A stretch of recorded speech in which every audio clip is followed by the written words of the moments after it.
France is bracing for yet another political shake-up as the country prepares to lose its third Prime Minister in less than a year.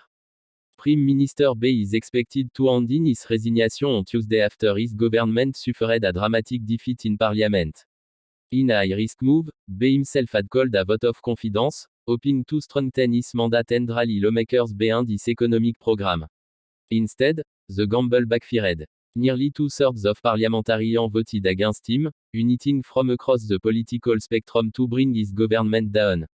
At the center of the dispute lies France's ballooning public debt, which is now among the highest in Europe. The debt stands at roughly 114% of the country's total economic output, a level that many economists warn is unsustainable. B made the issue a central theme of his short premiership, warning that unchecked borrowing is submerging the nation. He argued that France needs tough spending and structural reforms in order to restore fiscal credibility and protect its economic future. But those proposals failed to convince lawmakers, many of whom feared the coup would deepen social tension and weaken an already fragile political climate. The rejection leaves President Emmanuel Macron with the difficult task of appointing a new Prime Minister. For Macron, this is becoming an increasingly familiar challenge. In the past year alone, two heads of government have already come and gone, each brought down by the combination of parliamentary fragmentation and public discontent. The absence of a clear majority in the National Assembly has made it nearly impossible for any government to pass reforms without forging unstable alliance. Finding a successor will not be easy. No clear frontrunner has emerged, and the political landscape is deeply fractured. On one side, the far right is demanding that Macron dissolve parliament and call fresh elections, confident that growing public anger could translate into gain at the ballot box. On the other side, the far left is going even further, calling openly for Macron himself to resign.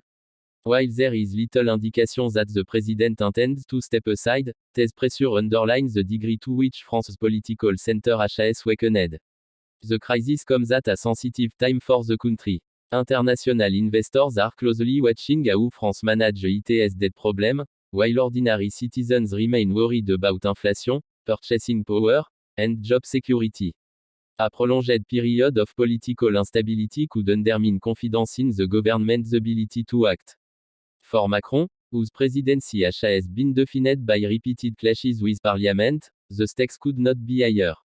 As the Élysée Palace considers its option, speculation is swirling about who might be tapped to lead the next government. Whoever takes the post will inherit not only a fractured parliament but also the immense challenge of balancing fiscal responsibility with social stability.